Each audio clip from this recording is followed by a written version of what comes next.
Saudara, terima kasih Anda masih bersama kami dalam Berita Banten. Bagi Anda yang baru saja bergabung, kami hadirkan kembali 3 berita utama hari ini. Situs KPU Tangsel diretas menjadi situs judi daring.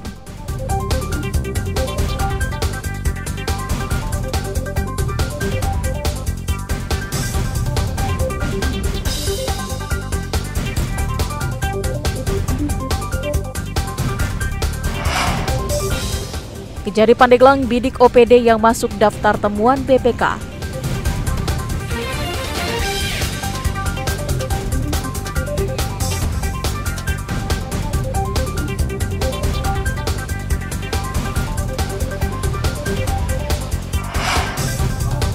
Pendaftaran siswa, orang tua murid antri sejak pagi hari.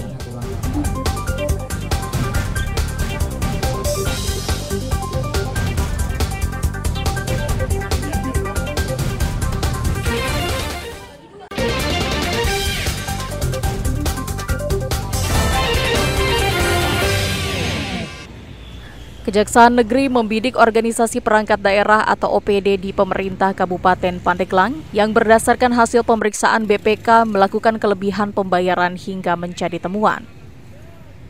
Temuan berdasarkan hasil LHP BPK ini berpotensi merugikan keuangan negara dan tidak menutup kemungkinan adanya unsur tindak pidana dari temuan tersebut. Menurut Kasih Intelijen Kejari Pandeglang, saat ini pihaknya tengah mempelajari semua temuan BPK RI terhadap LKPD Pandeglang tahun 2023 tersebut. Menurutnya, soal kelebihan pembayaran yang menyeret kontraktor maupun perjalanan dinas yang berpotensi merugikan negara tersebut saat ini masih ditangani pihak Pemkab Pandeglang melalui inspektorat.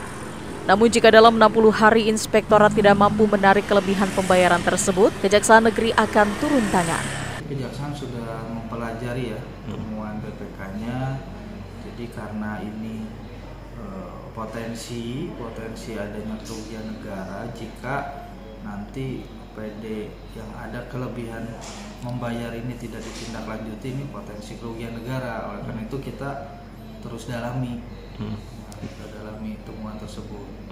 Nah, kalau untuk tindak ininya seperti apa sih Bang dari Kejaksaan sendiri jika nanti tidak ada pembayaran? Nah, kita menunggu nih nanti laporan, mungkin kita koordinasi, langkah awal kita koordinasi sama inspektorat apakah sudah ditindaklanjuti, sudah membayar atau tidak. Kalau memang tidak membayar ya kita, karena ini potensi kerugian negara, kita akan menggali, nantinya kita akan melakukan pemeriksaan lebih lanjut. Menurut Inspektur Inspektorat Kabupaten Pandeglang, lemahnya pengawasan di lapangan menjadi faktor utama temuan BPK RI di Kabupaten Pandeglang terus terjadi.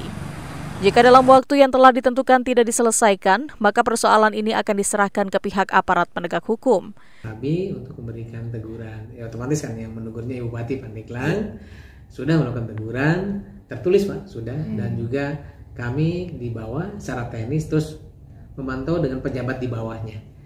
Dengan bendahara, dengan kabitnya, dengan sekretarisnya, dengan PPTK-nya untuk segera menyelesaikan temuan-temuan LHPBK. Ini waktunya kan 21 Juli nih injury time. Kita terus pantau, kita harian kok. Yang belum menyelesaikan ada resiko ya. Kalau sekarang kita kan diberi waktu 60 hari. Baru sampai tanggal 21 Juli. Sementara itu, data dari Inspektorat Pandeglang dari 12 OPD di lingkungan pemerintahan Kabupaten Pandeglang yang masuk dalam temuan laporan hasil pemeriksaan BPK RI, untuk saat ini baru 7 OPD yang sudah mengembalikan dan sisanya seperti DPKPP, Bapenda, Sekretariat DPRD, Sekretariat Daerah, dan BPKD Pandeglang belum juga mengembalikan. Ariel Maranus dan Andres Sopian melaporkan dari Kabupaten Pandeglang. Kejahatan dengan sasaran agen Briling kembali terjadi. Kali ini pencurian terjadi di agen Briling yang berada di Kecamatan Kibin, Kabupaten Serang. Menurut korban, peristiwa itu berasal saat pengendara motor yang berboncengan berhenti di depan kiosnya untuk menanyakan alamat. Karena bertanya agak jauh dari kios, pemilik kios selalu keluar. Diduga pengendara motor tersebut merupakan bagian dari komplotan pencuri karena korban baru sadar saat masuk kembali ke kiosnya, kotak laci uang sudah terbuka. Saat dilihat, benar saja uang kios sebesar 40 juta dan 1 ponsel miliknya raib. Berdasarkan rekaman CCTV, pelaku diperkirakan berjumlah 6 orang yang sudah saling berbagi peran. Terlihat 2 orang mengintai dari seberang kios, 2 rekannya lagi memancing pemilik kios untuk keluar dari dalam kios, 2 rekannya lagi masuk ke kios Briling dari pintu belakang sebagai eksekutor. Jadi saya dialihkan situasi sehingga saya melalaikan tempat meja ini gitu. Dalam ya. Sehingga ada pelaku lain yang bertindak gitu, tanpa sepengetahuan saya, karena saya posisinya dialihkan oleh pelaku lain di luar ya? Yang di luar. Posisi si pelaku sempat masuk ke dalam belakang? Kemungkinan besar menurut penuturan saksi yang sempat melihat ada pelaku lain yang masuk ke dalam melalui belakang masuk ke dalam. Kasusnya sudah dilaporkan ke pihak kepolisian dan berharap para pelaku dapat ditangkap. Ariel Maranus dan Ahmad Sayuti melaporkan dari Kabupaten Serang.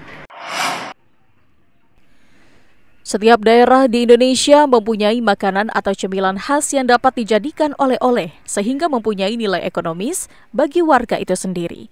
Salah satunya emping melinjo yang menjadi cemilan khas Kabupaten Lebak.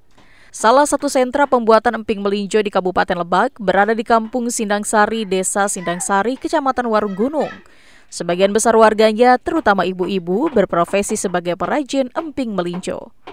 Walaupun pembuatannya masih dilakukan menggunakan alat tradisional, warga di desa ini mampu menghasilkan puluhan kilogram emping melinjo. Hampir setiap hari para ibu-ibu ini disibukkan dengan pekerjaan dalam memproduksi olahan emping. Bahan baku melinjo pertama-tama disangrai di atas tungku menggunakan pasir hingga matang. Kemudian dikupas kulit luarnya, kemudian biji melinjo yang masih hangat ditumbuk menggunakan palu hingga benar-benar tipis. Hadnawi, salah satu pemilik pembuat emping melinjo, mengaku dirinya sudah 20 tahun lebih menekuni usaha ini. Dibantu istri dan 13 orang pekerja, ia mampu menghasilkan puluhan kilogram emping dalam 1 minggu dan omsetnya pun mencapai belasan hingga puluhan juta rupiah dalam sebulan. Hadnawi yang awalnya hanya sebagai sopir angkot ini mampu meningkatkan perekonomian di kampungnya. Penjualan yang dilakukan berawal dari mulut ke mulut, serta berkat kesabaran serta perjuangannya tersebut, kini mampu mendatangkan para pelanggan dari berbagai daerah seperti Jakarta, Tangerang, dan Bandung. Tak hanya itu, pesanan juga datang dari mancanegara seperti Malaysia hingga Singapura. Oh gitu. Sudah berapa lama Pak punya usaha emping seperti ini? Ada 20 tahun. 25. Kurang lebih lah 20 tahun. Ya tadinya sih saya supir angkot. Saya kalau ketemu orang yang kenal, yang nggak kenal saya nawarin. Nah, saya punya pengrajin emping. Terus lama-lama ya pada tahu gitu, pada datang sendiri. Alhamdulillah sekarang mah gitu udah pada tahu gitu, yang nggak masalin lagi. Yang jauh ini yang dari mana Pak? Oh, Jakarta, Bandung. Udah pasti itu Pak, Jakarta, Bandung. Sementara Endah, salah satu pegawai, mengaku bersyukur dapat bekerja di sini. Selain sangat membantu secara ekonomi, dirinya masih tetap dapat mengurusi kewajibannya sebagai ibu rumah tangga. Kebantu buat bantu suami, anak jajan. Tuh sisanya tuh buat beli beras makan sehari-hari. Sebelumnya Ibu pernah kerja di mana Bu? Di Jakarta, di garmen. Berarti lebih pilih ke sini tuh kenapa Bu kerja di sini? Kan punya suami, sambil ngurus anak, ngurus suami. Berarti lumayan Bu penghasilannya Bu ya? Lumayan lah buat sehari-hari. Untuk bahan baku, para perajin emping melinjo tidak perlu kebingungan karena wilayah Kabupaten Lebak masih banyak terdapat pohon melinjo yang tumbuh di kebun. Ariel Maranus dan Sajiwa Pratama melaporkan dari Kabupaten Lebak.